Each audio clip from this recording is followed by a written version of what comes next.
Expliquez-nous ce qu'est exactement cette année blanche annoncée par le gouvernement et pourquoi elle inquiète pour les étudiants. Alors cette année blanche, ça veut dire pas de hausse, notamment des APL.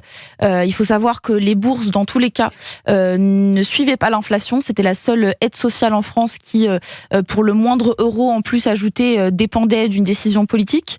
Mais par contre, pour ce qui concerne les APL, où il y a quand même énormément d'étudiants qui les touchent, étant donné que plus de 60% des étudiants n'habitent plus chez leurs parents, ça veut dire que les augmentations de loyer ne vont pas, vont directement impacter les étudiants et que les APL ne suivront pas cette hausse. Et donc, on va avoir des situations de précarité qui vont s'aggraver très fortement. La hausse des loyers, ça concerne quel type de logement? Du privé, le Crous? Alors, on a les deux. Dans le privé, on a une hausse de plus de à peu près 2,5% dans les loyers dans le privé.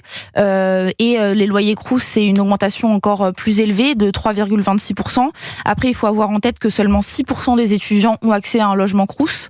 Donc la majorité des étudiants, des cohabitants, comme on dit, c'est-à-dire qui ne sont plus chez leurs parents, habitent dans le parc privé.